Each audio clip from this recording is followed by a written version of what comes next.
د کابل نیوز درنو لیدونکو السلام علیکم. په دې هیله چې د نیکمرغه کوچني اختر ورځې به په خوشحالۍ او خوښیو سره ولمانځئ.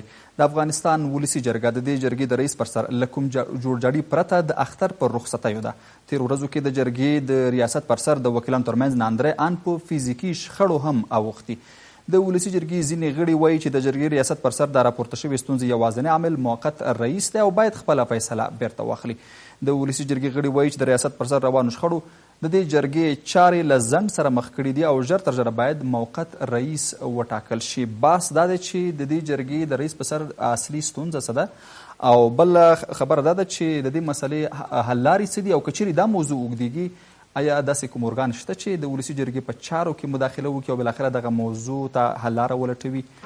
د نن په ځانګړي انتخاباتي خپرونه کې همدا موضوع څیړو چې پر موضوع به راسره دوه قدرمن میلمانه بحث وکړي. د ولسي جرګې پخوانی غړی زمرک پاتخوابي او د ولسي جرګې اوسنی غړی نصیب مقبل. ستړي مه شئ. مقبل صاحب بحث له تاسو څخه پیلوم. د اختر په رخصتیو باندې یو بالاخره د جرګه په دې ونه توانېده چې ځان لپاره رئیس وټاکي. پلان څه دی چې آینده کې به څه کیږي؟ مننه. سلام پر تاسو او درنو کتونکو ته سلامونه او نیکې هیلې تقدیموم. ورسره د نیکمرغه کوچني اختر مبارکي ټولو د دوستانو او کتونکو ته وایم خدای دې وکړي چې دا اختر د صلح او د نیکمرغۍ اختر وي. په جرګې کې د ټولو نیت دا نه و چې موږ د رخصتي اعلان کړو او موږ د رئیس ونه لرو. د ټولو وکیلانو پلان داسې نه و. یو څو کسان و راپاڅېدل، هغوی په خپله رخصتي اعلان کړه. چون رئیس موجود نه و، یو څه ګډوډي وه په شورا کې او ولسي جرګه کې. هغه کسانو رخصتي اعلان کړه چې موږ ورسره موافق نه وو. یوه ورځ چې دوی بعضې ورونو رخصتي اعلان کړه، موږ سهار ته لاړو. تالار ته نصاب پوره و. موږ دې نتیجې ته ورسېدو تر څو دهقانپور صاحب راولو، موقت رئیس راولو، یا خپله پرېکړه واخلي یا یو بل تصمیم ونیسي. هغه چې کله تالار ته داخل شو، بعضې ورونو یې مخالفت وکړي. هغه یې پرې نه ښودی چې د ریاست چوکۍ ته ورشي. نو په هغه باندې جنجال هم راغی. تاسو لکه څنګه مقدمه کې وویل فزیکي برخورده مو شو یو څه. نو زه باور لرم چې د اختر نه وروسته به دې مسلې ته د پای ټکی کېښودلی کېږي چې دا چې څنګه به کېښودلی کېږي دا به وخت. مقبل صاحب هغه د یوې رایې په سر باندې داسې موږ چې کوم د جرګې له نږدې نظارت کړی دی همغه یوه رایه ده چې د هغې په سر باندې تر اوسه وکیلان نه جوړېږي، په هغې باندې رایګیري وکړي یا هغه باطله اعلان کړي. نو ولې دغه موضوع دومره ځنډنۍ شوه چې په هغه یوه رایه باندې بالاخره وکیلان نه سره جوړېږي چې دې باندې رایګیري وکړي چې دا آیا باطله ده او که نه؟ لکه څنګه چې په میډیا کې یو خبره انعکاس کوي د تالار خبرې زه ګورم، ولې تالار کې یا موضوع داسې نه ده. کله چې میډیا ته ودرېږي هر څوک ځان پاک وښیي، ډېر صفا سوتره، خو حقیقت دا ده چې په تالار کې همغه ژمنتیا نشته لکه څنګه چې په میډیا کې ده. کاش کې هغه ژمنتیا چې هر څوک یې په میډیا کې څرګندوي په تالار کې موجوده وای. په تالار کې هغه څه نشته. ګوره کله چې 28 کسیز کمیسیون پرېکړه وکړه چې په دې یوې رایه باندې باید رایګیري وشي، بعضې دوستان خصوصا د رحماني صاحب پلویان حاضر نه وو چې په دې رایه باندې رایګیري وشي. هغوی ویل چې موږ دهقانپور صاحب اعلان کړی یو، موږ ریاست چوکۍ ګټلې ده. خو بعضې ورونه ورسره جوړ نه وو. بیا 3 ورځې په دې باندې جنجال وشو. وروسته د 3 ورځو نه نتیجې ته ورسېدو چې رایګیري به کېږي په دې رایه باندې. بیا مشکل دا جوړ شول، دوی د مصلحت له مخې غوښتل چې موږ د علني کارتونه اوچت کړو، رایګیري دې وشي. ولې بعضې دوستانو زما په شمول ورته دلیل دا نیولی و چې قانونا باید موږ سیري یا پټه رایګیري وکړو په دې باندې. قانون کې راغلی چې په دې باندې باید پټه یا سیري رایګیري وشي. خو دوی دا ونه منله. 3 ورځې په دې باندې جاړو باسو شو. دوی غواړي د قصه طویل مدته شي، اوږده شي. نو تر دې دمه یې راورسوله چې بله ورځ ته جګ شول، ناڅاپه اعلان وکړو چې رخصتي ده د اختر ورځې. زه نه پوهېږم چې د دوی هدف څه دی. نن مې یوه خبره واورېده، خدای دې وکړي چې دا د ما برداشت غلط وي، شاید ستره محکمه یو څه اعلامیه هم خپره کړي په دې اړه. دا په داسې حال کې خپره کېږي چې هېڅ ولسي جرګې غوښتنه نه ده کړې. کړي مشخص څو کسانو کړي. دوی به شاید د دې کیسې د دې مادې تفسیر کوي، د دې رایې تفسیر شاید وکړي. دا د ما برداشت داسې ده. خو زه فکر کوم د کلکو غبرګونونو سره به مخ کېږي. دلته د تفسیر هم ضرورت شته په دې رایې کې؟ ګوره اوس دې ځای کې د ولسي جرګې د کورنیو دندو د اصولو مطابق دا رایه باطله ده، خو دلته هم پوره وضاحت نشته. د دې رایې لپاره په د انتخاباتو په قانون کې هم پوره وضاحت نشته. اوس نه پوهېږو چې دا مې واورېدل، دا مې نن برداشت کړي، دا مې اورېدلي دي چې دوی په کوم دلیل دوی مداخله کوي یا اعلامیه خپروي یا تفسیر کوي. کیسه ګونګه ده، تر اوسه دوی نه غوښتنه چا کړې. ولسي جرګه کې دا کیسه یاده شوې.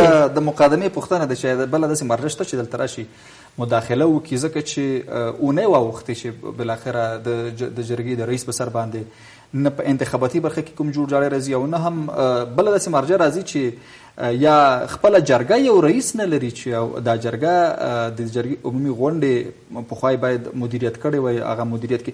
مقبل صاحب بیا هم تاسو سره په همدې موضوعاتو باندې راګرځم، خصوصا په همدې مسله باندې چې ستره محکمه کشري دا مسله تفسیروي، څنګه به تفسیر کړي.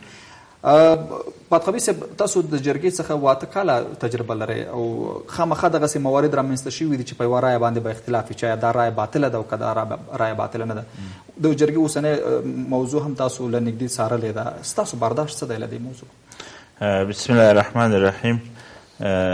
لومړی تاسو قدرمن وکیل صاحب او نورو هیوادوالو ته خپل سلامونه وړاندې کوم او د کوچني اختر مبارکي هم وایم. الله دې وکړي چې د ټولو هیوادوالو طاعت او عبادت د خدای په نزد قبول شوي وي. زه د ستاسو پوښتنې ته راګرځم چې ولسي جرګه کې خامخا دغه جنجالونه یا د رایې پر سر یا څنګه، خو هغه ټول موارد د ولسي جرګې د کورنیو دندو د اصولو مطابق په اصولو کې هغه ذکر شوي دي، تفسیر شوي دي، لیکل شوي دي، قانون موجود دی. په دې یوه رایه باندې چې دوی وکیل صاحب شته چې دوی مشکل لري، هغه معلومه خبره ده. د کورنیو دندې د اصول مطابق هغه پاڼه کې چې د رایې نه علاوه کوم بل ټکی یا نښاني شوي هغه رایه باطله ده. دا واضح معلوم دی. دا که څوک جنجال کوي، څوک یې نه مني، دغه دغه اصولو مطابق چې دلته موږ او تاسو د میز په سر باندې دی دغه اصولو نه سرکشي کوي. په هغه کې معلوم دی چې آیا که څوک یو کاندید ته سواد صحیح کوي او په هغه ورقه باندې بله نښاني وي، هسې په یو نقطه د دې ورقه کې یو نښاني هغه باطله ده. اوس همدغه رایه چې موږ عکسونه لیدلي دي، تاسو هم عکس لیدلی ده، هلته یوه نقطه پرې لیدل کېږي. نقطه پرې لیدل کېږي. دا وجه څه ده؟ د څه لپاره یې دا باطله کړې ده چې یعنې دا په دې باندې خو ټول کېناستلي دي، د قانون چې جوړ کړی دی یا د کورنیو دندې اصول چې جوړ کړی دی هغه ټول قانون پوهان او د قانون اساسي مطابق هغه جوړ شوی دی. په هغه کې څنګه چې هلته نقطه ایښودل کېږي، دلته څو موارد دي چې د هغه مواردو پر اساس باندې باید دا باطله شي. یو دا دی چې ځینو کسانو د فساد د مخنیوي په هغه باندې په هکله باندې چې دا باید باطله شي، که داسې نه چې څوک یو نښانې له یو کاندید سره نښه کړي، هغوی په مقابل کې پیسې یا بل څه کوم وعده پوره کړې وي، نو دغه پر اساس باندې چې دغه هغو ته ظاهره نه شي، دغه پر اساس باندې دا باطله ده. نو دغه رایه چې د اصولو مطابق دغه رایه چې دغه پاڼه باندې غیر له دې نه چې سواد صحیح نه چې مورد نظر کاندید ته شوي وي، علاوه پر دې باندې که په دې پاڼه باندې هر چېرته نشانې وي هغه باطله ده. بدخوابي صاحب یوه پوښتنه، دا موضوع موږ مخکې دلته د ولسي جرګې له نورو غړو سره مقبل صاحب سره موږ په همدې موضوع باندې بحث کړی ده چې موضوع ډېره واضح ده. یو وارې د دې لپاره په دې کې اختلاف و چې آیا د جرګې نصاب په همغه ورځ 244 که 240 کمیسیون وټاکل شو، فیصله دا وشوه او دا معلومه شوه چې په همغه ورځ باندې د غونډې نصاب 240 کله چې 240 شي نو ښاغلی رحماني اړتیا لري چې 140 رایې واخلي. بالاخره 130 رایې اخیستې دي او یوه همدغه جنجالي رایه هم تاسو وایي چې په دې کې وضاحت موجود دی د کورنیو دندو د اصولو په اساس باندې چې نقطه پرېښودل شوې ده، نو باید دا رایه باطله اعلان شي. موضوع کې وضاحت موجود دی، جنجال د څه لپاره؟ داسې دي چې جنجال خو معلوم دی چې د قدرت لپاره دی. هغه څوک چې هغه جنجال کوي، هغه څوک چې په دې باندې پوهي که تاسو موږ خو له میډیاو نه اورېدلي، دوستان نه م اورېدلي دي، لکه چې وکیل صاحب داسې دوستان ټول نه م اورېدلي دي چې کله انتخابات وشول مخکې له دې نه چې ورقې توضیح شي 240 ورقې چې امضا شوي دي توضیح شوي دي، بیا چې ارشیف کتل شوی دی بدون دې نه 240 نفر راغلي دي صندوق ته یې رایه اچولې. مشکل دلته دی چې په دې کې فساد موجود دی. فساد موجود هم و ځکه دلته سپینې رایه په هغه کې صندوق کې پیدا شوي دي، هغه چا کومه ورقه چې شکولې ده یا د باندې ایستلې ده، له همغه نه جنجال پورته شوی دی. د قانون مطابق که ووایو دغه انتخابات چې دوی په خپل منځ کې هلته کړي دي دغه باطل دي، ځکه چې یو شی کې فساد منځته راسي هغه خلکو ته او د تالار خلکو ته وکیل صاحبانو ته ټول ملت ته وایي داسې چې د فساد په مقابل کې دغه رایه کارول سوي دي، نو دغه انتخابات اصلا یعنې تاسو وایي چې د همدغو دواړو وکیلانو ترمنځ د بیا انتخابات وشي که نه بیخي بل راوند ته لاړ شي. بل راوند ته لاړ شي دوی یو سلو دوه لارې دي. یو خو دا دی چې تالار فیصله وکړي، هلته موقت رئیس متاسفانه اوس نشته، هغه هم چې تجربه یې کمه وه د نه تجربګي له واسې نه یو وارې اعلان وکړو چې زه فیصله کوم، هغه دا نه وایي چې د ملک په خیر کوم، هغه اصلا نو چې د ملک په خیر باندې فیصله نه وه کړې، د هغه فیصله هسې د خپل ځان لپاره او د خپلو اهدافو لپاره وه، یعنې د تالار لپاره یې نه وه فیصله، د خلکو د اصولو مطابق فیصله نه وه. هلته هغه شی مصوبه کېږي چې رئیس او اداري هیئت په هغه باندې کښېني، فیصله وکړي، امضا پرې وکړي، هغه مصوبه کېدای شي. لیکن نه، ده په خپل سر باندې فیصله کړې ده، په خپل زړه یې کړې ده، د تالار نظر بیخي اخیستی نه ده، او هغه معلومه خبره ده چې هغه باطله رایه ده. مننه پاتخوي صاحب، ستاسو په تجربو باندې بیا هم راګرځو دا چې خپله په ستاسو په 14مه دوره کې هم د ولسي جرګې د رئیس په سر باندې پوره جنجال و، د هغې جنجال مسله به هم تاسو دلته موږ ته ووایئ چې هغه جنجال بالاخره څنګه حل شو. مقبل صاحب، اوس موضوع واضحه ده او تاسو مخکې وویلې چې په دې کورنۍ دندو اصولو کې هم دا موضوع واضحه نه ده چې که چیرې په رایه باندې نقطه وي نو دا څنګه شي، باطله شي که نه. موقت رئیس هم دغه رایه باطله اعلان کړې ده، په خپله دی دا خبره کوي. اوس تاسو څه نظر لرئ چې په دې تالار کې ستونزه څه ده چې هېڅوک هم خبره نه اوري او نه هم د دې مسلې د حل لپاره څوک فکر کوي؟ مخکې مو اشاره وکړه چې مطبوعاتو وکیلان درېږي یوه خبره کوي او اصلا تالار کې موضوع بله. ګورئ، حقیقت خو دا دی چې څوک رښتیا نه وایي، که څوک صداقت ښکاره کړي دا هر څه مشکل حل دی. تا مخکې یوه پوښتنه وکړه، اول به د هغې پوښتنې ځواب ووایم، وروسته به د هغه ته راشم. ته ویل چې آیا داسې ارګان شته چې په دې کې مداخله وکړي؟ قانونا هېڅ مرجع نشته چې د ولسي جرګې په تالار کې یا په چارو کې مداخله وکړي. خو موږ ناچاره یو، موږ بعضې دوستانو پیشنهاد هم کړی و چې راځئ دا مسله موږ سترې محکمې ته ولیږو، سترې محکمې ته یې ولیږو، هماغه مواد هم ورسره ولیږو کوم چې په قانون یا د کورنیو دندو د اصولو مطابق دي، دا هم ورسره ولیږو تر څو دا معضله هغوی حل کړي. خو ونه شول، بعضې دوستانو ونه منل. اوس که چېرته په خپل سر خپل سري لویه محکمه یا ستره محکمه دا کومه اعلامیه خپروي، زه فکر کوم غبرګونونه به هم ولري او استقبال به هم وشي. او صلاحیت هم د دې نه لري؟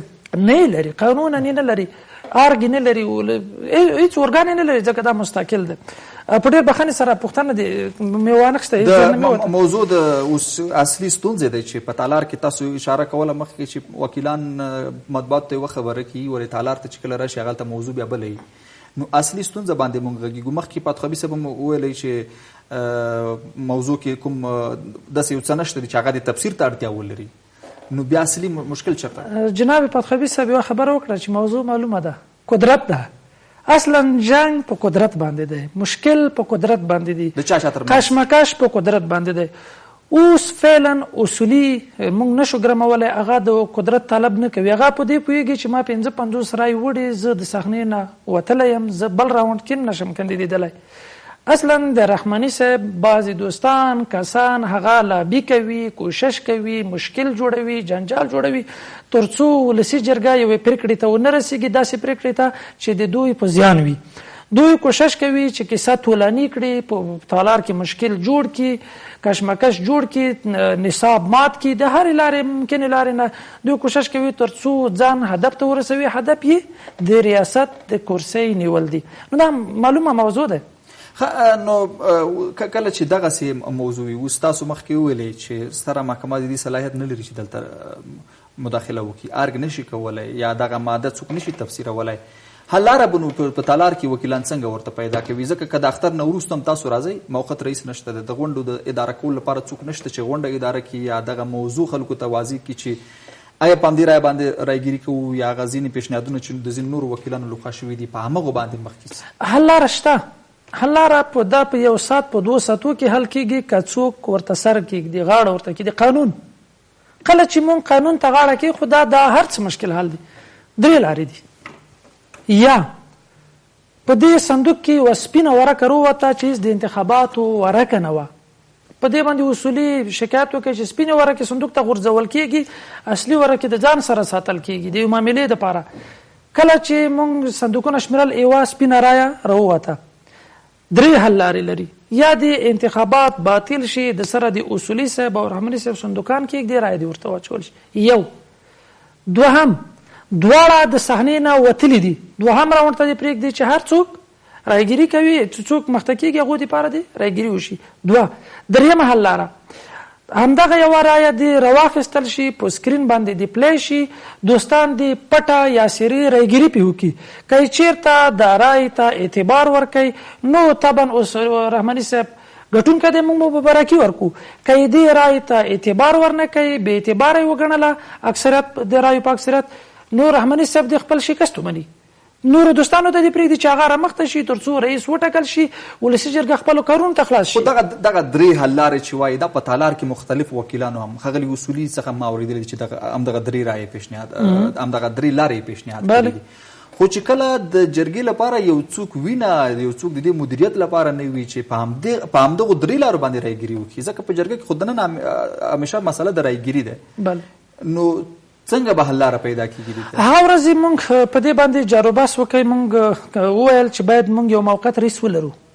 خو بعضې دوستانو دا نه غوښتل چې موقت رئیس کېني. هلته دوی ته داسې معلومېده چې د رحماني صاحب ریاست د سوال لاندې راځي، او حال دا چې موږ یې نه منو بیخي د ریاست، موږ یې منو نه، دوی وایي چې د سوال لاندې راځي.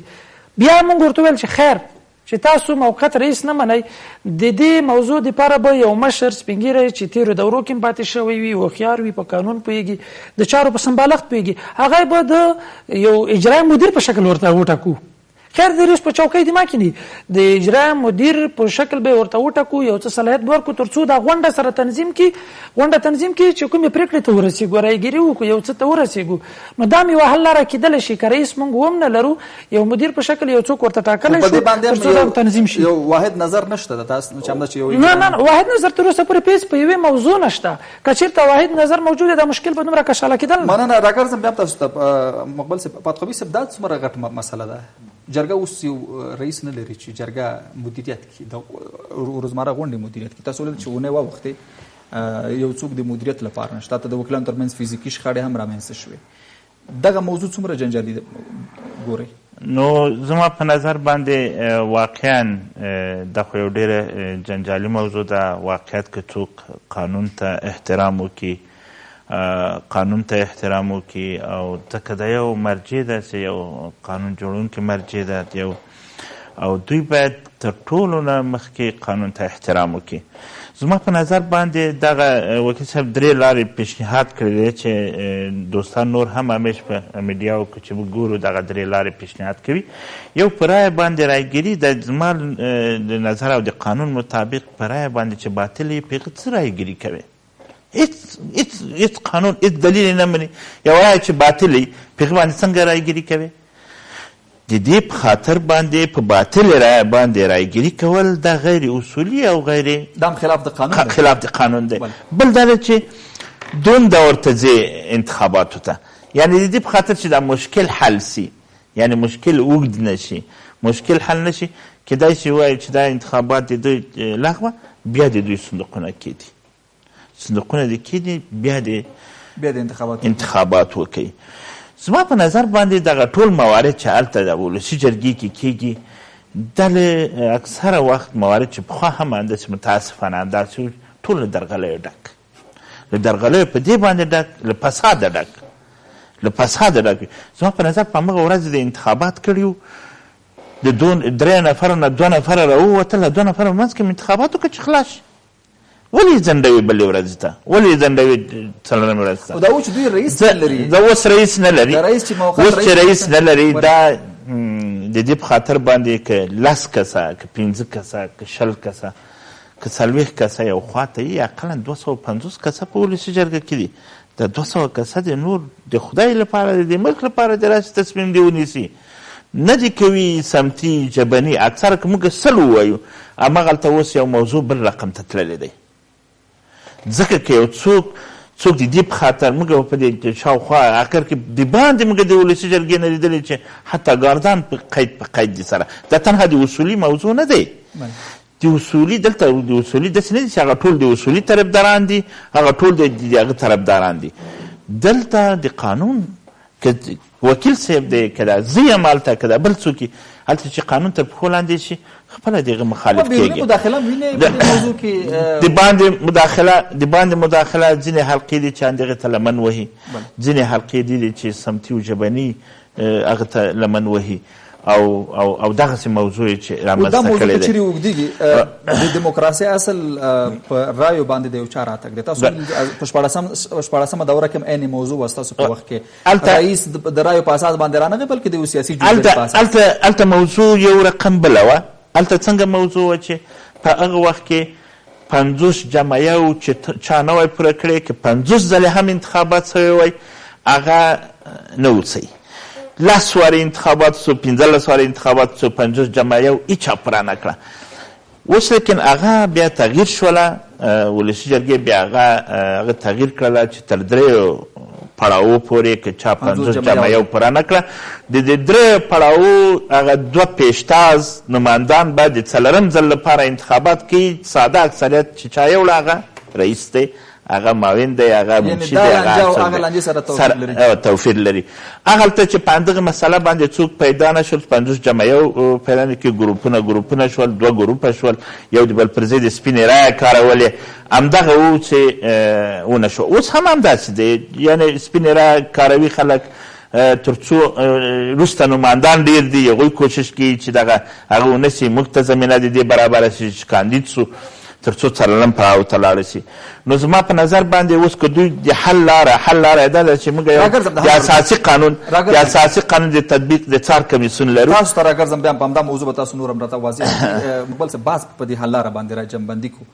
باور مو څه دی چې د اختر له رخصتۍ وروسته به بالاخره پارلمان که بله غونډه کوي، بالاخره نتیجې ته به سره رسیږي او یو رئیس به تاسو ولرئ؟ زه په خپله په دې باور یم چې مسله خو به حل شي، خو دومره اسانه به هم نه وي.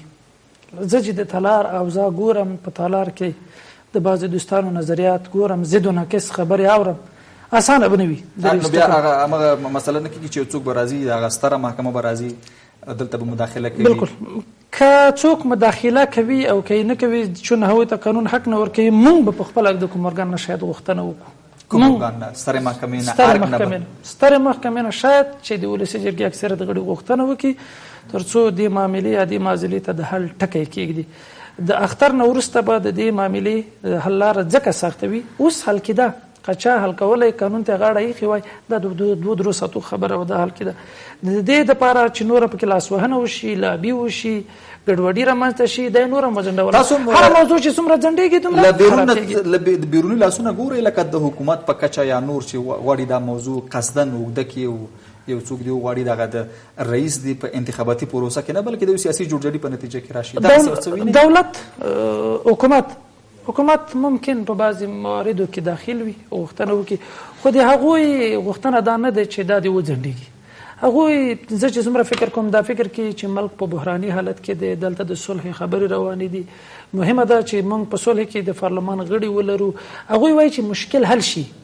احمد محمود دوی ته مطرح نه دی په اوسنیو حالاتو کې. هر څوک چې وي د ولسي جرګې د رئیس په توګه دې وټاکل شي تر څو معضله حل شي او د حکومت تکمیل شي. تر اوسه پورې خو دولت به وبخښي، دولت تکمیل نه دی. هغوی په دې کوشش کې دي چې دا هر څنګه وي دا حل شي، خو هغوی ته هم څوک غوږ نه نیسي. هلته موضوع په بل ډول دی. دا که څوک مني که یې نه مني، زه وایم درته چې موضوع د تاجک او د پښتون بعضې کسان دې خواته سرکش کوي، سمتي شوي دی، ژبني شوي دی، دا مسئلې شته دي. زه خفه یم په دې باندې چې موږ د کار شروع په داسې حالاتو کې نه وی کړی. موږ ته د خلکو هیلې وي چې ځوانان راغلي دي، د دې پارلمان حیثیت به وساتي. موږ معامله په اول سر کې خرابه کړه. او پتخوي صاحب ستاسو هغه د حل لارو باندې به د بحث راکړو. د حل لارې دغه وه چې دوستان هلته وکیل صاحبان په دې باندې سره نه جوړېږي. یو ګروپ یو خوا دی، یو ګروپ بل خوا دی، یو خلک یې خوا دي مختلف نظرونه لري قانون ته احترام نشته نو زما په نظر باندې د قانون اساسي د تفسیر مرجع معلومه دی چې د اساسي قانون د تطبیق د څار کمیسیون دی چې هغه راځي له ولسي جرګې نه هغه د اعتماد رایه اخلي یو تفسیر کولی شي نه ستره محکمه یو تفسیر کولی شي چې قانون اساسي ورته پروت دی د کورنیو دندو اصولو ته پروت دی د هغې مطابق هغوی وڅېړي موضوع راوړي تالار ته او هغوی خپله فیصله ورته وکړي چې یو ځل بیا له انتخاباتو راوځي لکه 14مه دوره کې دا موضوع په سیاسي جوړجاړي حل شي دا په جوړجاړي نشي حل کېدی ځکه نشي حل کېدی هغه موضوع جدا وه هلته قانون لږ پیچلی و سخت و اوس اسانه دی هغه وخت 50 وارې که تللی یم وایي 50 جمع یو چا نسو پوره کولی اوس 3 پړاوونه 4 پړاو ساده اکثریت دی بیا څوک مخه نشي نیوی که 50 رایې سپینې استعمالوي که 100 سپینې استعمالوي هلته خو مشکل دا و چې خلکو سپینې رایې استعمالولې 50 جمع یو ته یې څوک نه پرېښودل اوس یو مهم شرط دا ده چې له دغه وضعیت نه خو یو ځل وروځي له دغه وضعیت هغه وخت کله چې د ولسي جرګې اکثره غړي په دې فیصله ورسېږي چې دا موضوع د اساسي قانون د څار کمیسیون ته وسپاري چې هغوی تفسیر وکړي که تفسیر یې که نه معلوم دی تفسیر معلوم دی په دې کې روښانه دی ویل شوي دي هغه څه هغه تفسیري چې هغه ګونګ وي ډېره مننه نو زما په نظر باندې ښه دا دی چې وکیل صاحبان نور خو په دې حکومت جنجالونه او دا نور جنجالونه جنګونه وکیل صاحبان په دې باندې غور وکړي او د ملت په ګټو باندې د اسلام او د دین لپاره فیصله ډېره مننه کور مردان چې د اختر په ورځو کې مزاحمت وویسته او ګران تاسو ډېره مننه چې تر دې دمه موږ ملتیا کوله په دې هیله چې یو خوشحاله اختر ولرئ تر بیا مو الله مل شه